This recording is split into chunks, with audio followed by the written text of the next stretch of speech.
Assalamualaikum warahmatullahi wabarakatuh. Alhamdulillahirabbil alamin wa bihi nasta'inu ala umurid dunya waddin.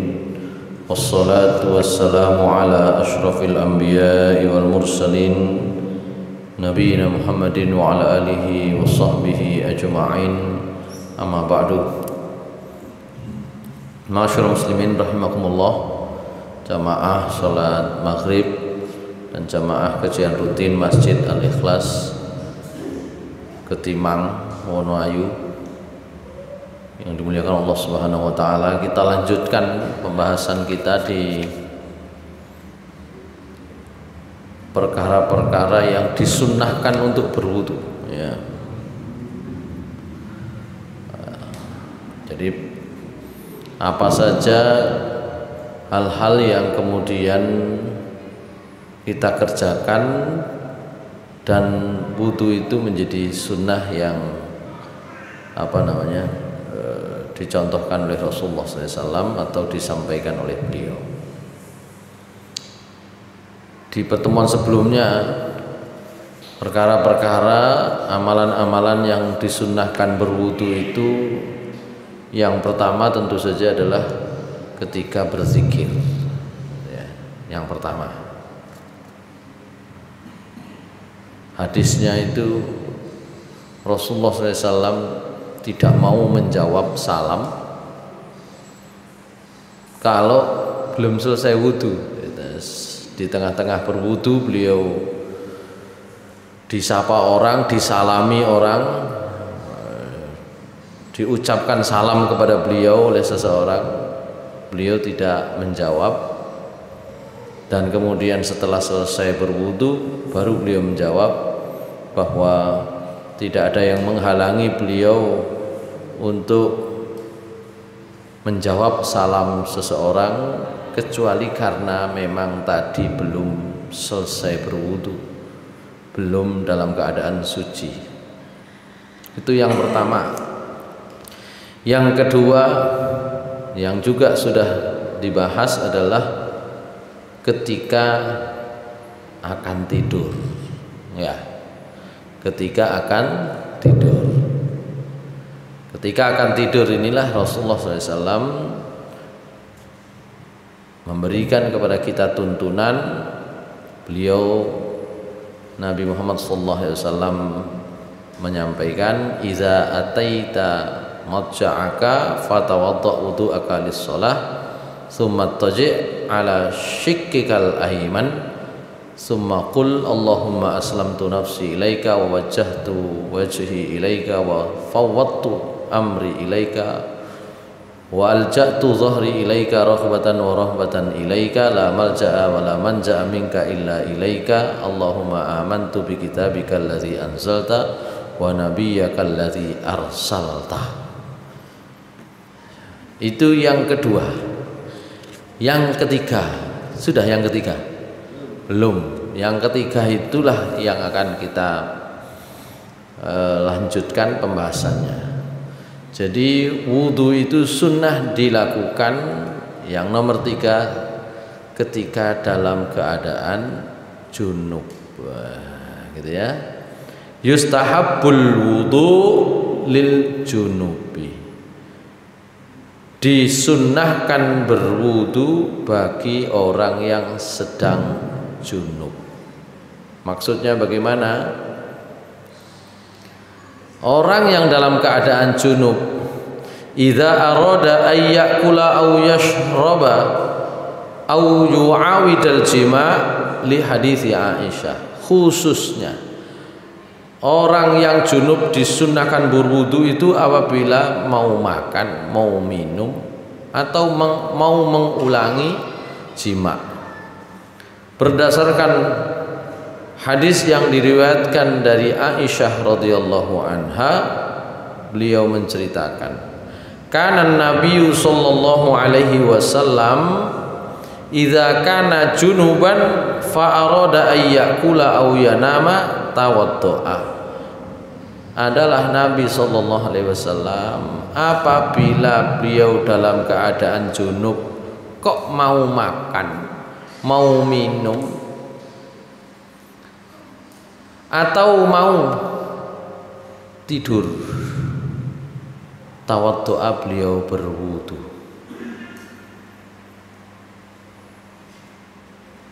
Hadis riwayat Muslim. Hadis ini juga diriwayatkan oleh An-Nasa'i, Ibnu Majah. Juga diriwayatkan dengan jalur yang lain dari Ammar bin Yasir. Kata sahabat Ammar bin Yasir, anna nabiyya sallallahu alaihi wasallam rakhkhasa lil junubi idza arada ay ya'kula aw yashraba aw yanama ay yatawaddaa wudu'ahu lis-shalah. Rawahu Ahmad wa Tirmidzi wa sahhahahu. Jadi ada perintah, ada praktek. Yang diriwayatkan oleh Ammar bin Yasir itu rupanya semacam perintah. Karena kalau kita lihat redaksinya, kata Ammar bin Yasir, Nabi sallallahu alaihi wasallam rakhkhasa lil junubi, memberi keringanan, membolehkan untuk orang yang junub, idza arada ay ya'kula aw yashraba aw yanam, apabila dia mau makan, mau minum, mau tidur, ayyatawadda'a wudu'ahu lis-shalah, untuk berwudu seperti wudu sholat. Saya kira ini perlu kita sosialisasikan, kita berikan pemahaman dan dibiasakan, ya, dibiasakan dalam keadaan junub, ya, itu supaya kita berwudu dulu, ya. Lho, kan mboten ngilangi status junub nggih, tapi itulah yang disunnahkan oleh Rasulullah SAW. Ini sunnah-sunnah yang saya kira menunjukkan bahwa agama Islam melalui Nabi Muhammad SAW sangat menganjurkan etika, adab, termasuk di dalamnya ada hikmah tentang kebersihan.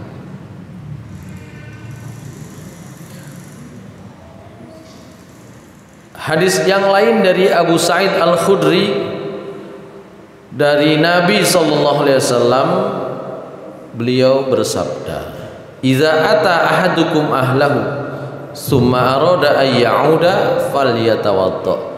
Apabila salah seorang dari kalian itu mendatangi istrinya, maksudnya berjima, kemudian ingin mengulang, hendaklah dia berwudu. Gitu ya. Mau makan, mau minum, mau tidur setelah jima disunnahkan berwudu. Mau mengulang lagi disunnahkan pula berwudu. Rawahul jamaah illal Bukhari. Saya kira ini jelas.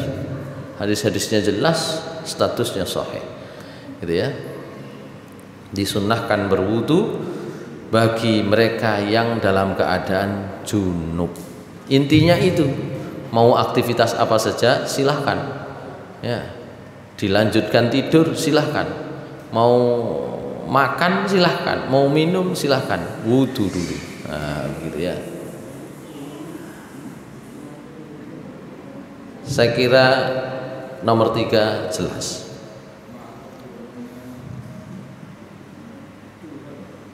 Nomor 4 keturun nggih sampean kenaan keturun. Jadi ya memang hal-hal yang sunnah itu angel. Lah nek sunnah gampang. Yang sunnah itu nggih nek posisi mantun jima kesel ya turu. Zahale. Ya memang yang sunnah itu tidak mudah. Lah nek gampang. Tidak mudah dalam pengertian kalau tidak dibiasakan. Karena dibiasakan gampang. Ya. Dibiasakan. Jangankan yang begini. Doa sebelum jima angel ya angel nek gak dikulinakno. Nek kulino ya mesti. Gitu loh. Ono sing doa kate jima kesuwen Ustaz. Kesuwen ya apa? Nek jane gak kulino, dikulinakno. Ya.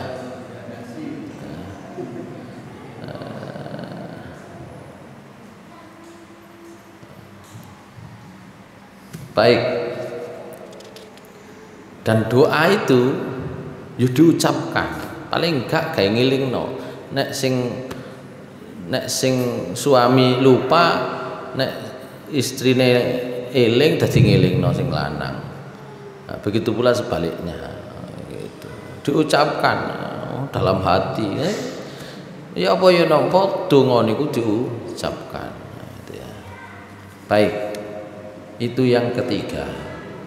Yang keempat, sunnah berwudu ketika mau mandi, baik mandi besar untuk perkara yang wajib maupun mandi besar untuk perkara yang sunnah. Yang disebut mandi di sini adalah mandi wajib, mandi besar gitu ya. Mandi besar. Sunnah kan berwudu dulu. Meskipun ada juga yang menganggap bahwa wudu ini bagian dari mandi besar gitu ya. Wudu bagian dari mandi besar. Tapi nanti kita akan tahu bahwa tentang tata cara mandi besar. Tata cara mandi besar itu kalau mazhab Hanafi pokoknya biar bur toko rambut sampai sikil pun mari gitu ya. Nah, bagian dari sunnah berwudunya adalah sunnah mandinya adalah berwudu di awal gitu ya. Yundabu qoblal ghusli sawa'un kana wajiban au mustahabban. Disunnahkan berwudu itu sebelum mandi besar. Apakah mandi besarnya mandi besar wajib atau mandi besar sunnah? Kenapa ada mandi besar wajib, kenapa ada mandi besar sunnah?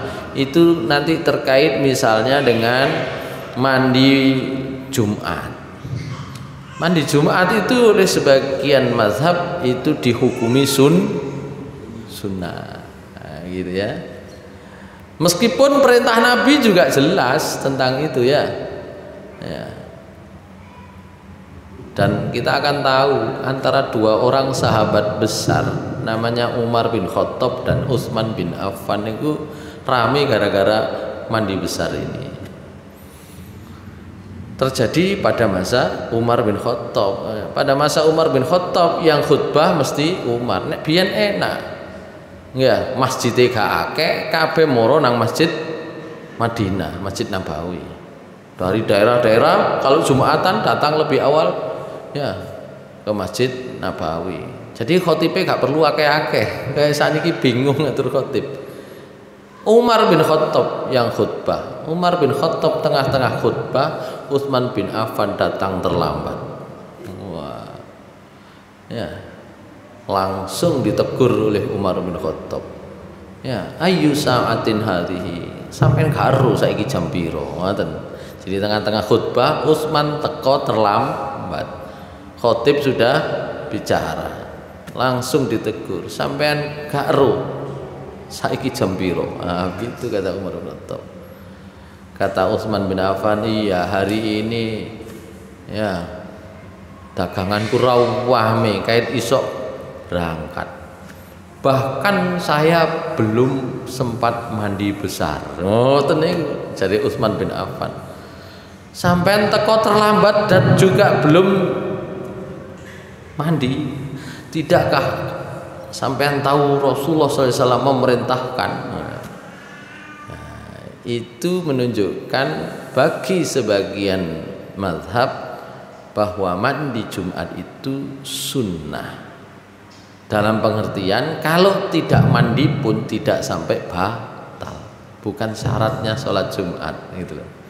Meskipun yang lain sesuai dengan hadis yang jelas Nabi memerintahkan supaya mandi Jumat. Nah, itu kenapa di sini ada disunnahkan berwudu ketika akan mandi besar, baik mandi besarnya itu mandi besar wajib atau sunnah. Kalau apa tadi junub jelas itu wajib, ya jelas. Kalau tidak mandi tidak sah sholatnya. Tapi kalau Jumat di situ nanti Utsman tetap sholat, ya tetap melu. Baik, nanti ada kita lewati itu hadis tentang itu. Berdasarkan hadis yang diceritakan dari Aisyah radhiyallahu anha, qalat kana Rasulullah sallallahu alaihi wasallam idza ightasala minal janabati yabda'u fayaghtasilu yadayhi thumma yufrighu bi yaminihi ala shimalihi fayaghsilu farjahu thumma yatawaddau wudu'ahu lis-shalah. Al hadis rawahul jamaah. Kata Aisyah radhiyallahu anha, Nabi sallallahu alaihi wasallam apabila akan mandi besar, mandi junub, beliau mulai dengan mencuci kedua telapak tangannya. Kemudian beliau tuangkan dengan tangan kanannya air ke tangan kirinya untuk mencuci kemaluannya. Dari sini kita tahu bahwa mencuci kemaluan dengan tangan kiri, gitu ya. Summa yatawaddau wudu'ahu lis-shalah, kemudian baru beliau berwudu seperti wudu untuk sholat. Nanti dalam riwayat yang lengkap baru kemudian beliau tuangkan. Nanti dalam riwayat yang lain dari istri beliau yang lain itu nanti redaksinya sedikit beda. Nanti kita masuk ke sana ketika membahas tentang bab mandi janabat. Ini kan mandi, bab mandi. Ini kan baru bab wudu, belum bab mandi. Itu yang keempat. Sunnah berwudu ketika akan mandi, khususnya mandi besar. Yang kelima, yundabu min akli ma massathun nar, disunnahkan berwudu setelah makan makanan panggangan. Nah, ya. Mbuh sate, mbuh napa maneh. Jadi begitu ya. Makan makanan yang dikenai api, gitu ya. Dikenai api. Berdasarkan hadis Ibrahim bin Abdullah bin Qarid qala marartu bi Abi Hurairah wa huwa yatawadda fa qala atadri mimma atawadda min athwari aqtin akaltuha li anni sami'tu Rasulullah sallallahu alaihi wasallam yaqul tawaddau mimma massatin nar. Jadi Rasulullah SAW itu pernah bersabda, isinya perintah, wudulah kalian dari makanan atau dengan sebab memakan makanan yang dipanggang api, dikenai api, gitu ya. Hadis riwayat Ahmad, riwayat Muslim, Nasai, ya. Sebagaimana nanti juga disampaikan oleh Aisyah radhiyallahu anha. Cuma di sini prakteknya Abu Hurairah mari mangan napa niku jenenge? Athwari aktin. Apa athwari aktin? Ya qit'un minal labanil jamid. Susu sing wis di napa? Dipadhetno. Nek mriki ya napa nggih kula mboten semerap. Susu laban al-jamid ya, yang padat itu biasanya diapakan? Susu kok bisa padat itu diapakno? Mboten di es kakane dipangan. Dimasak terus padet. Ini model napa? Ibu-ibu lho sing ngeru. Apa keju, apa? Cuma keju itu prosesnya apakah dimasak atau tidak ya? Gitu. Yang jelas setelah makan itu jadi susu yang dipadatkan. Mungkin kalau orang sekarang keju ya, Abu Hurairah radhiyallahu an berwudu. Sehingga kemudian tanya kepada siapa tadi? Ibrahim bin Abdullah bin Qarid. Sampai ngerti aku wudu apa? Aku wudu mari mangan niki mau, soalnya Rasulullah SAW saya dengar pernah bersabda, wudulah kalian karena sebab memakan makanan yang kena api. Yang jelas berarti yang dimakan oleh Abu Hurairah itu cara ngolahnya adalah dimasak, gitu ya. Nggak tahu dimasaknya seperti apa, susu yang dipadatkan, gitu ya. Karena itu Aisyah radhiyallahu anha juga meriwayatkan persis seperti yang disampaikan oleh Abu Hurairah. Nabi SAW bersabda, tawaddu'u mimma massatin nar. Nah, dari sanalah kemudian ada hadis Amr bin Umayyah ad-Dhamri radhiyallahu anhu, dia menceritakan, ra'aitun nabiyya sallallahu alaihi wasallam yahtazu min katifi syatin fa akala minha fadu'iya ila sholati faqama wa taraha sikin wa shalla wa lam yatawaddo. Kalau tadi itu perintah, ini praktek. Saya sering genahno nek enten hadis niku biasa nek enten perintah sampean goleki dhisik prakteke, ya gitu ya. Karena kadang-kadang ada perintah sulit kita mencari prakteknya.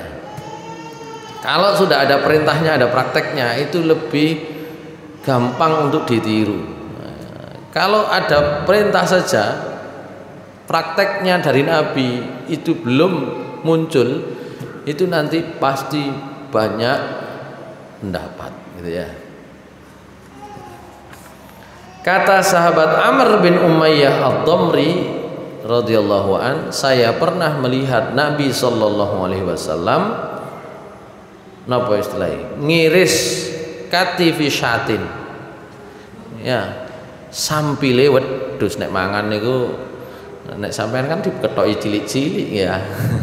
Ketoki cilik-cilik ya, sing gede belunge kan ngoten. Nek Nabi atau sampai sekarang ya, orang Arab itu ya wungkul wutuh niku diiris sampile ya niku sing dipangan, ngoten lho. Terus fa'akala minha, maka Nabi makan dari kaki sampil kalau orang sini ya, dari kambing tadi itu. Fadu'ya ila shalah, kemudian ada panggilan sholat, ada azan. Faqoma, lantas Nabi berdiri, wa tarahas sikin, beliau meletakkan sikinnya, pisaunya, wa shalla wa lam yatawaddo, beliau sholat dan tidak berwudu. Dengan ada praktek semacam ini kambing kan mboten mungkin nek mentah, kan mesti apa dibakar, apa dipanggang, apa kambing guling, kan gitu ya. Dari sinilah maka yang tadinya perintah itu akhirnya kandungan hukumnya sunnah, bukan wajib. Kenapa? Nabi sendiri mempraktekkan tidak wudu lagi. Nah, begitu. Kalau asal perintah wajib, tapi prakteknya, oh ternyata Nabi pernah tidak wudu lagi meskipun makan dari kambing yang diolah, dimasak, ya, dipanggang. Sehingga perintah Nabi tadi itu muatan hukumnya sunnah. Makanya kadang niku enak perintahe, nah prakteknya dideloki siji-siji, gitu. Nah, nanti kita akan tahu kandungan hukumnya bisa bermacam-macam. Itu yang kelima. Yang kelima, sunnah berwudu adalah ketika setelah makan makanan yang dipanggang, yang dimasak, gitu ya, dengan dipanggang, dibakar. Nek mriki tambah akeh sakniki panggangan mriku kan. Wong Indonesia sembarang dipanggang. Kan gitu. Ikan dipanggang. Ya. Wong pentol pun dikukus lho pentol, dipanggang sian. Kepingin oleh guriye meskipun gizine kurang. Baik, yang keenam, kapan sunnahkan berwudu? Disunnahkan berwudu setiap akan sholat. Tajdidul wudu'i li kulli sholatin. Disunnahkan berwudu setiap akan sholat. Jadi sunnah berwudu itu adalah salah satunya adalah ketika nganyari wudu manes setiap akan sholat. Berdasarkan hadis Buraidah radhiyallahu anhu. Buraidah, nek wong mriki kira-kira Buraidah ngono wedok. Nah, nek mriko jenenge Buraidah iku lanang. Padahal jenenge ada tak marbutoe. Ya. Baik.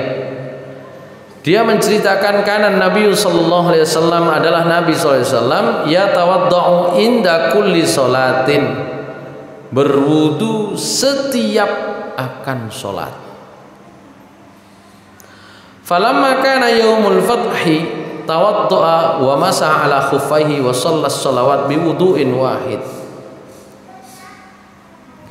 Tapi tatkala yaumul fathi, pada saat fathu Mekkah, ya, tawaddoa wa masaha ala khuffaihi, beliau berwudu dan masaha ala khuffaihi, beliau wudunya itu pun dengan membasuh sepatu, artinya sepatu gak dicoplok.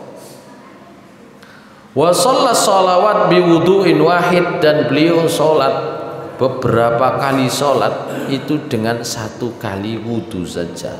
Faqala lahu Umar, ini yang pernah saya sampaikan ya. Lalu Umar radhiyallahu anhu bertanya kepada beliau, ya Rasulullah, innaka fa'alta syai'an lam takun taf'alu. Sampeyan koyoke mboten nate koyo ngeten. Ya, innaka taf'alu syai'an, wahai Rasulullah, sampeyan niku ngelakoni sesuatu enten iklan. Innaka fa'alta syai'an, mohon maaf, innaka fa'alta syai'an lan takun taf'alu. Sampean ngelakoni sesuatu, melakukan sesuatu yang sebelumnya kok kula mboten tau tumon. Wudu pisan digawe salat berkali-kali. Tidak disebutkan sholat berkali-kali itu apakah zuhur, asar, dan maghrib jadi satu, kan gitu ya, gitu loh. Maka Rasulullah SAW menjawab, amdan fa'altuhu ya Umar, saya mengerjakannya sengojo, memang saya rencanakan, saya niati demikian. Makanya saya mengatakan kita bisa menyimpulkan bahwa berwudu setiap akan sholat itu hukumnya sunnah.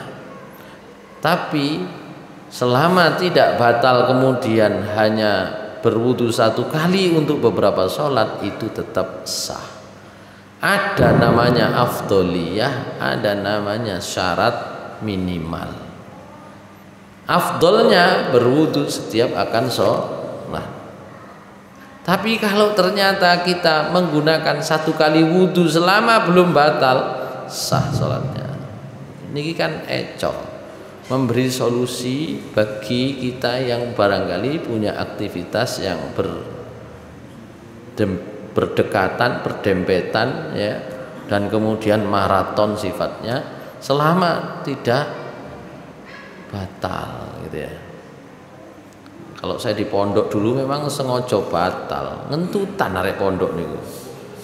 Saya baru pulang dari pondok itu sholat dilu ngentut. Ternyata itu bagian dari cara berpikir juga.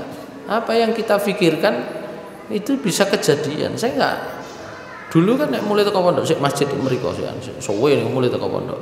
Sholat dilu ngentut. Nah, tapi kalau sudah ditoto gak ngentutan insyaallah, kan gitu ya. Bahkan sampai siang sampai panjang itu enggak begitu. Ya kecuali bagi mereka yang barangkali punya problem pencernaan gitu ya. Tapi secara umum itu apa mergo nang pondok iku gak patek mangan ya. Di sini angin tok gitu ya. Ngentutan. Itu bisa terjadi. Tapi kalau menurut saya enggak, bukan hanya sekedar itu, tapi cara berpikir ya. Dilu metu ngentu. Wah kalau sampai nang pondok niku, biyen nang pondok kula niku. Arek salat metu geser, metu geser. Niku sekali salat bisa yang keluar bisa 10 15 orang gitu ya. Geser geser. Gara-gara belajar hukumnya pokoknya nek benggang dikongkon ngerapet no. Nah, nek ngentut dikongkon metu. Wes eksperimen, metu ae. Ya. Bentar keluar. Ya, kentut katanya. Akhirnya sebelah geser, yang belakang maju. Iki salat iki kaya iku ya. Gitu. Apakah sah? Ya, insya Allah sah secara hukum, tapi kok gak enak ngono ya delok ngoten niku ya. Iki salat kok ngoten. Ya. Jadi kita itu kadang-kadang tidak hanya memperhatikan sah atau tidaknya. Tadi itu pagi jamaah di Tulangan ngaji ini ada yang tanya, ya Ustadz, kata Ustadz Zainuddin MZ, ya sholat sunnah kan tadi membahas bab sholat sunnah, nek nggak nututi ya nopo, yang kok diganti nek mas mari sholat, misalnya sholat sunnah qobliyah subuh, ya nanti kita akan bahas itu qobliyah subuh, ternyata wis kadung komat baru datang. Maka salah seorang sahabat mari sholat subuh ngadeg maneh, sholat 2 rakaat sambil ditakoni kali Nabi Muhammad SAW, sampai sholat apa? Saya tadi itu datang posisi sudah tidak sempat sholat sunnah subuh. Qobliyah subuh itu kan sangat ditekankan, lebih baik dari dunia dan seisinya. Ini gak kepingin kari kan ngoten ya, tapi kari ya tetap kepingin umat kebagian. Maka setelah sholat subuh sholat 2 rakaat, Nabi takon sampean sholat apa? Kula sholat niku ngeten mergo wau gak nututi. Nabi diam. Itu kalau ngomong Nabi diam dalam bahasa hukum fikih itu namanya, dalam bahasa ilmu hadis itu namanya takrir, persetujuan. Itu satu. Yang kedua, Nabi pernah karipan berjamaah, kan gitu ya, dalam sebuah perjalanan karipane berjamaah. Anjane wis kate subuh, kondisi pegel, kate ditahan nggak sanggup. Karena nggak sanggup, enten sing sanggup untuk bagian bangunkan Bilal, bagian adzan ini sanggup. Kula sanggup jenengan tilem mawon, mungkin kula gugah. Wae keturun pisan. Wis kate keturun pisan. Lah nggih mangkane ngomongnya kok iku nemen. Keturun pisan, tapi itulah takdir Allah, dan dari situ nanti kita bisa tahu. Karipan sampai srengenge metu. Sampai matahari terbit. Karipane gak tanggung-tanggung sampai matahari terbit. Sampai mereka dibangunkan oleh matahari, kena panasnya matahari. Sampai matahari terbit gampangannya gitu ya. Sentrongnya matahari tangi. Maka Rasulullah SAW menunggu sejenak. Ngenteni rodok dukur. Itu kalau bahasa kita sekarang ada waktu tuluk, nah, ada waktu duha. Waktu tuluk itu adalah waktu dilarang sholat. Sampai tunggu waktu duha, nah, gitu ya. Duha waktunya berapa? Di sini kan ada keterangannya. Waktu duha jam pinten gitu ya. Antara subuh, habisnya subuh dengan duha itu namanya tuluk. Waktu yang dilarang sholat. Nabi menunggu sebentar, menunggu matahari lebih tinggi sedikit. Terus apa yang dilakukan? Beliau perintahkan salah seorang untuk azan. Apalagi yang dilakukan? Beliau sholat sunnah qobliyah. Baru kemudian sholat subuh berjamaah. Jadi qobliyah mboten hilang, gitu loh. Gitu. Kan itu menunjukkan bagaimana sholat yang sangat disunnahkan itu meskipun waktunya udah kelewatan kehilangan masih bisa diganti. Akhirnya enten niku wau. Enten jamaah sing tanglet. Kata Ustadz Zainuddin, kalau waktunya mepet sambil kita di kendaraan itu boleh sholat sunnah. Duh, boleh sholat sunnah di kendaraan, sholat wajib di kendaraan juga boleh. Ya, tapi ya sing pantes. Masa sampai nyetir sepeda motor kalau sholat sunnah kan gitu ya? Gara-gara orangnya ini nggak pakai sepeda motor, pakai sepeda pancal biasanya. Mungkin tanyanya itu apakah boleh karena waktunya mepet itu kita sholat sunnahnya sambil di kendaraan? Boleh, Nabi pernah sholat sunnah di atas onta. Nah, atas onta enak, sampean munggah untai gak kira kesasar, ya gak kira nabrak kiwa tengen kan gitu ya. Kalau sepeda motoran, sepeda pancalan, apa mana sepeda motor, apa mana nggawa mobil, waktu nih kan nutup sholat tambah ngene noleh saja sudah batal kok kan gitu ya. Begitu. Yaitu karena itu kemudian meskipun sah itu sholat sunnah di atas kendaraan sah secara hukum, tapi sampean angen-angen dhisik sing sah-sah secara hukum ini sampean angen-angen tuh sampean pikir mosok ngono iku dilakoni ya gitu kan.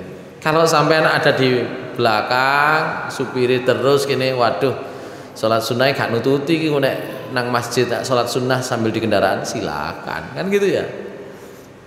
Tapi nek ambek nyetir kok sholat sunnah, Nabi sholat sunnah sambil naik onta, gak podo situasi nih onta itu sampean kari numpak tok, sampean sholat nggak masalah.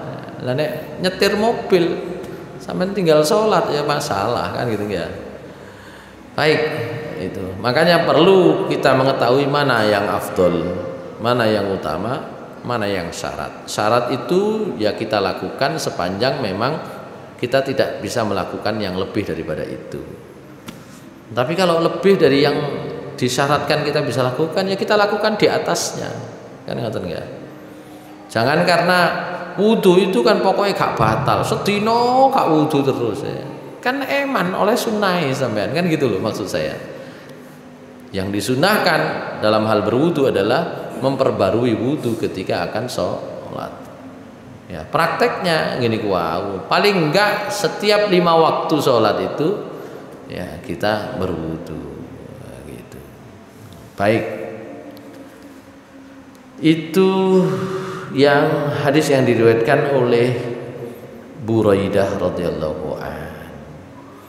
Dari Amr bin Amir al-Ansari radhiyallahu anhu qala kana Anas bin Malikin yaqulu kana sallallahu alaihi wasallam yatawadda 'inda kulli salatin qala qultu fa antum kaifa kuntum tasnauna qala kunna nusalli shalawat bi wudu'in wahid ma lam nahdus. Ini prakteknya ya. Anas bin Malik berkata, Nabi sallallahu alaihi wasallam berwudu setiap akan sholat ya. Maka kemudian Amr bin Amir al-Ansari berkata, nek sampean ya nopo? Maka Anas menjawab, kunna nusolli as-sholawat bi wudu'in wahidin malam nahsus. Selama kami tidak hadas, tidak batal, kami sholat dengan 1 kali wudu cukup. Itu para sahabat. Jadi Anas menyatakan, nek Nabi setiap akan wudu. Sebagian sahabat kami itu kan tidak bisa dia bilang semua. Kami itu cukup 1 kali wudu. Dan kita juga harus memperhatikan kondisi di sana itu. Banyu gak pati ono. Kan begitu. Nabi kalau wudu pakai 1 botol air mineral ukuran tanggung. Ya. Air nggak seberapa, tidak mudah untuk didapat, maka bisa dimaklumi. Jadi kita tahu, oh secara syarat cukup 1 kali wudu selama tidak batal, gitu ya. Tapi kalau mau berwudu kembali, lebih-lebih kalau jarak waktunya itu sudah agak lama, itu kan kita dapat sunnahnya, gitu ya. Itu yang ke-6. tajdidul wudu li kulli sholatin. Baik.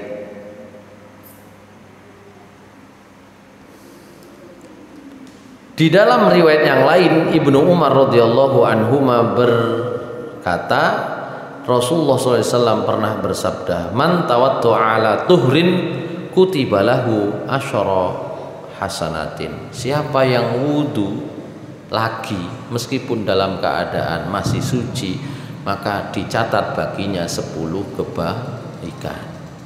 Nah, jelas kan? Ya, jelas.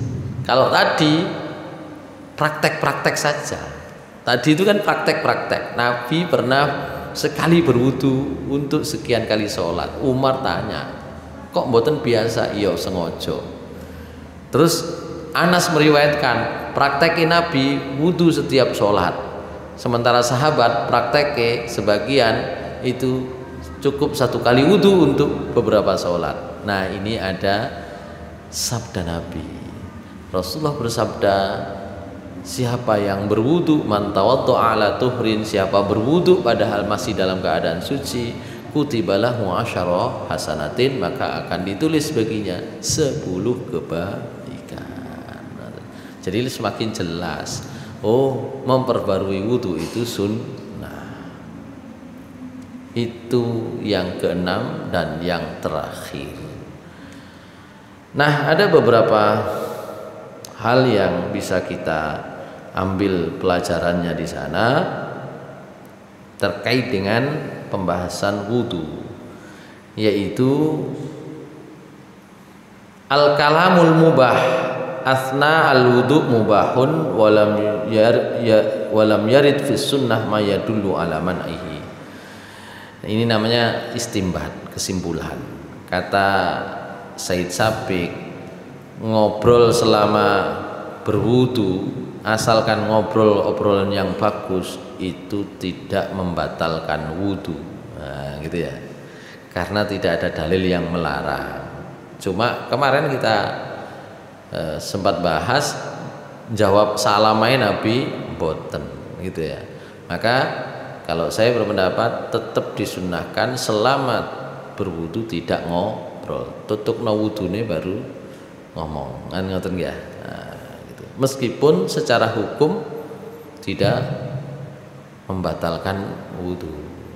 Wudu ini tadi batal gara-gara ngobrol, mboten, gitu ya. Baik, itu yang pertama.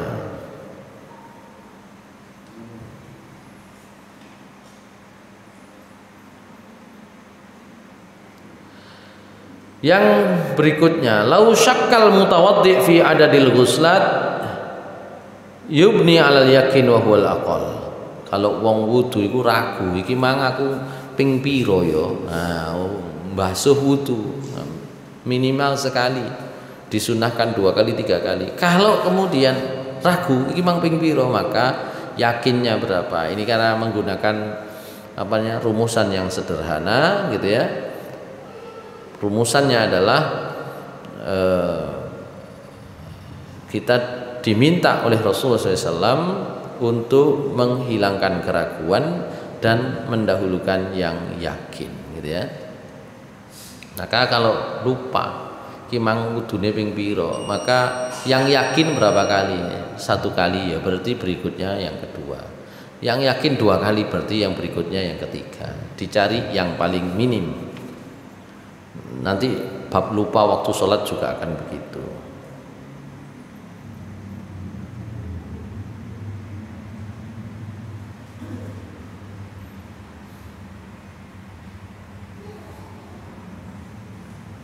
Yang berikutnya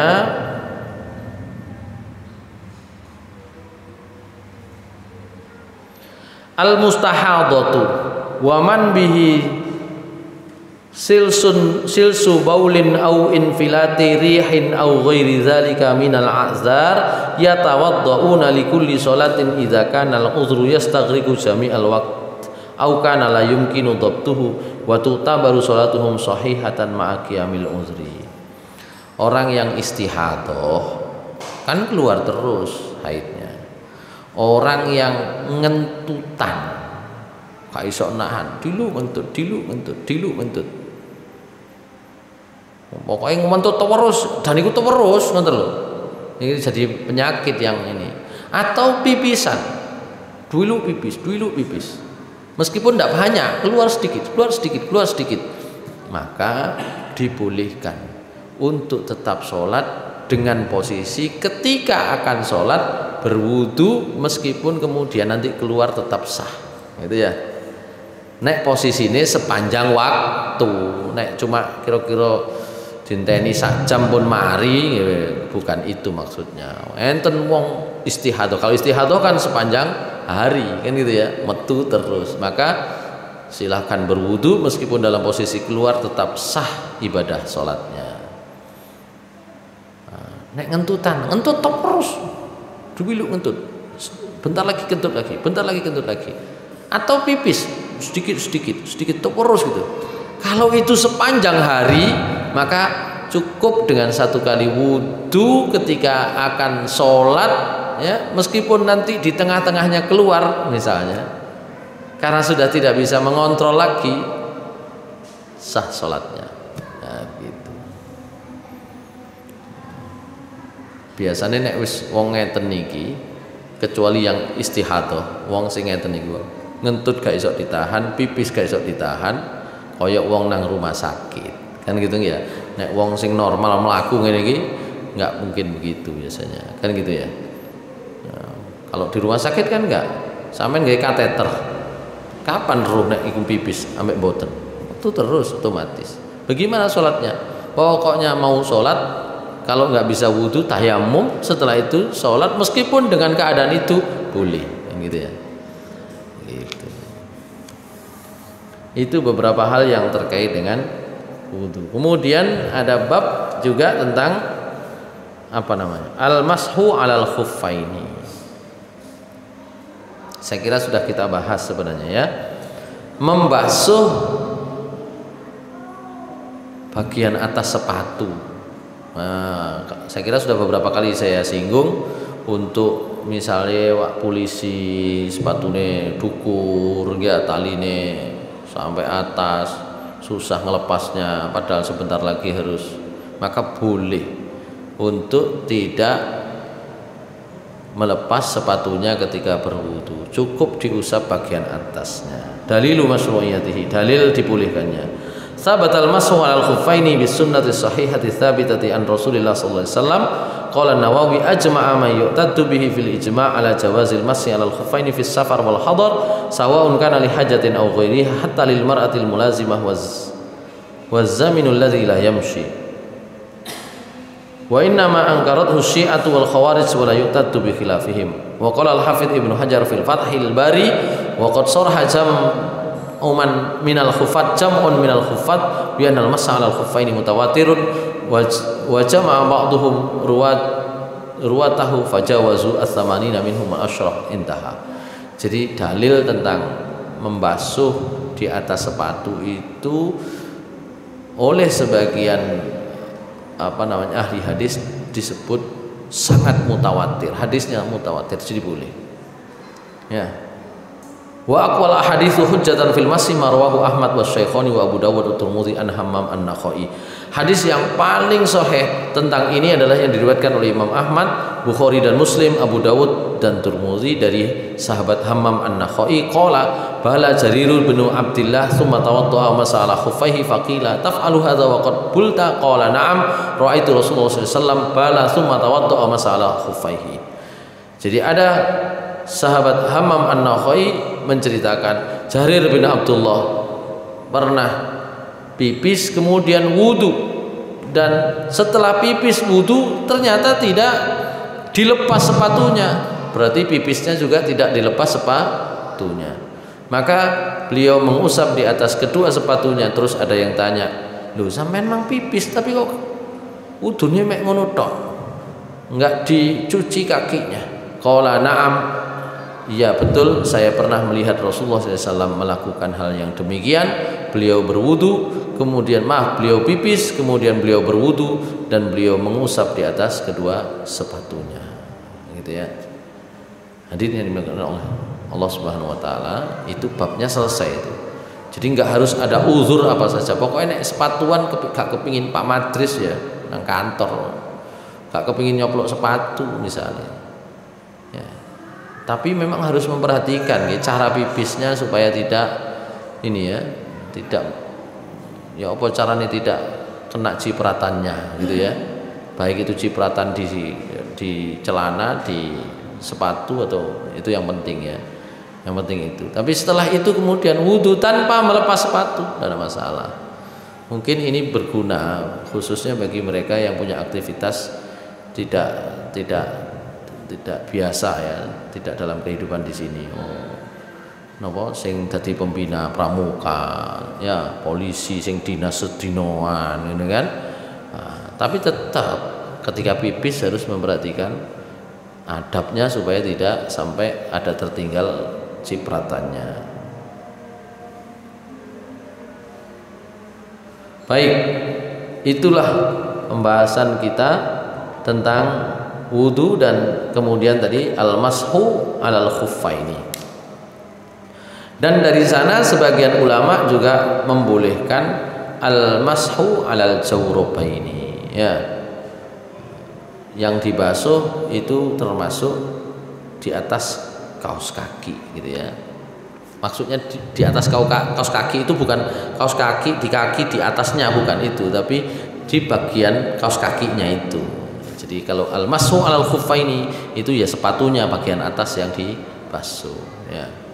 Kalau mau sekalian sama kaos kakinya juga boleh gitu ya. Cukup diusap saja, gak usah ditelesi nggak banyu kuatah.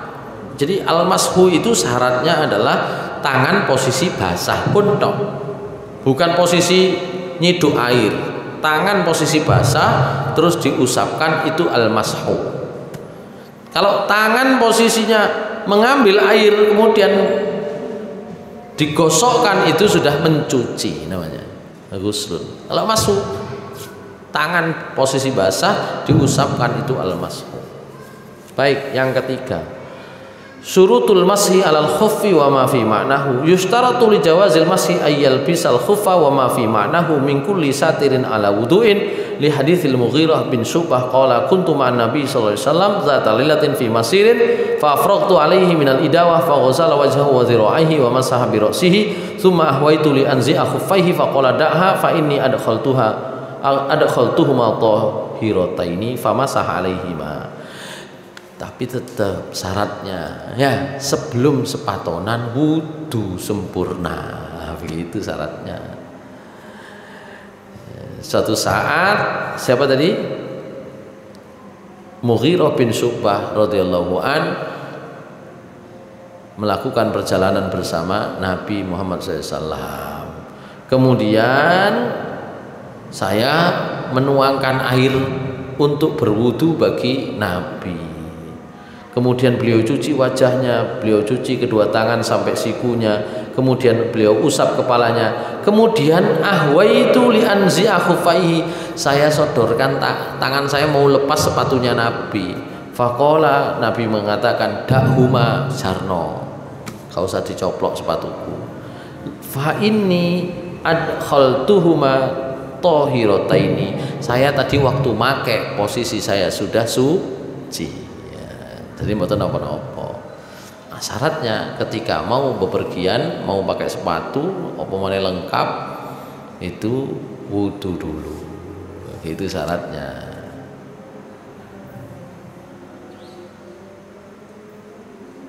Yang keempat dan terakhir, yang keempat mahallul mashi. 456. Mahallul mashi, di mana bagian mengusapnya? Ya di atas. Kenapa demikian? Karena nanti Ali bin Abi Thalib itu punya pendapat yang berbeda. Kata Ali bin Abi Thalib radhiyallahu an, "Lau kana dinu birra'yi lakana asfalal khaffi aula bil masyi min a'lahu. Laqad ra'aitu Rasulullah sallallahu alaihi wasallam yamsahu ala zahiri khuffaihi."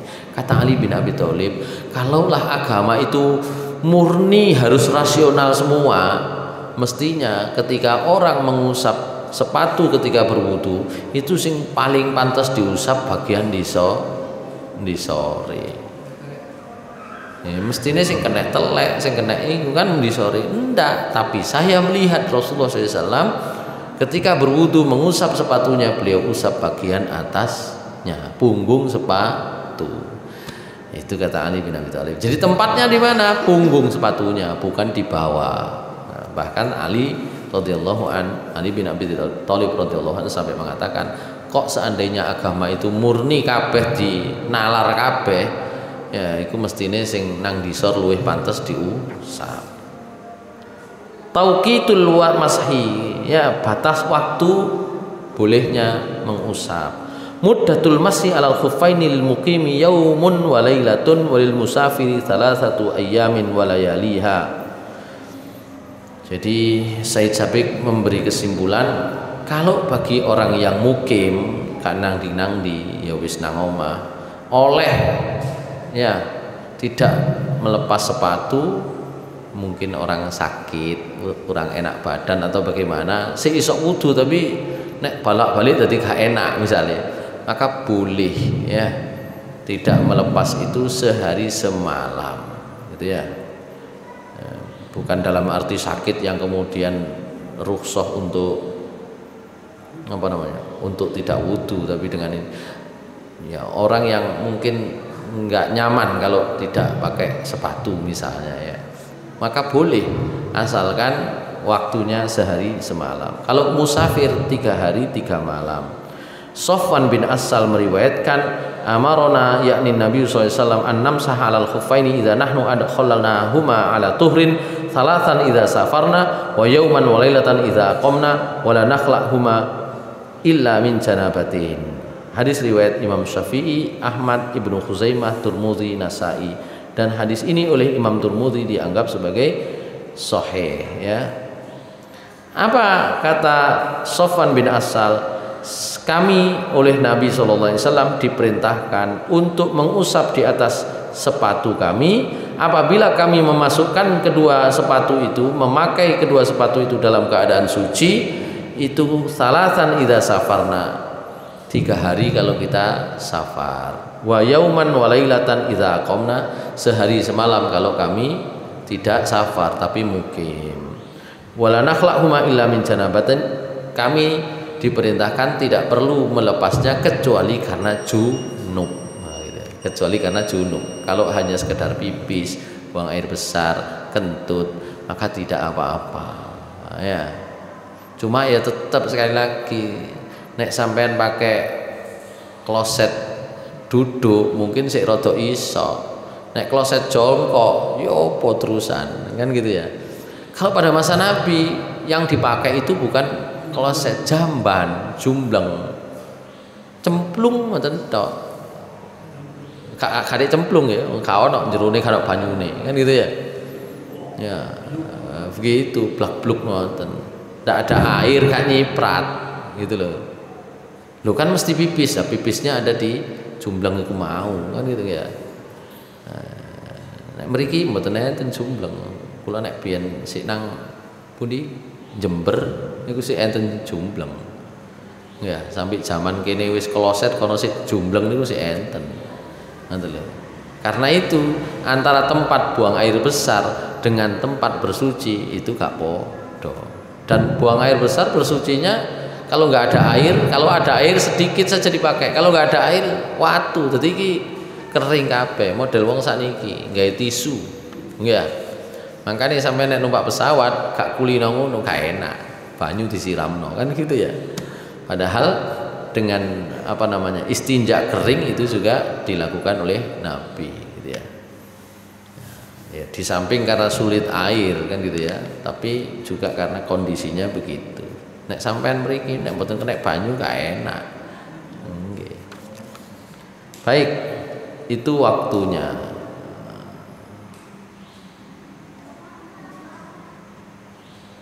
Baik, saya kira begitu pembahasannya. Poin 6 dan 7 saya kira sudah tidak perlu kita lanjutkan. Intinya tadi adalah yang kita usap itu adalah bagian atasnya. Kalau sudah junub sudah tidak bisa dilakukan lagi kan gitu ya. Harus mandi. Insya Allah di pertemuan akan datang kita akan bahas bab mandi junub. Aku qouli hadza wa astaghfirullah li wa lakum innahu ghafurur rahim. Assalamualaikum warahmatullahi wabarakatuh.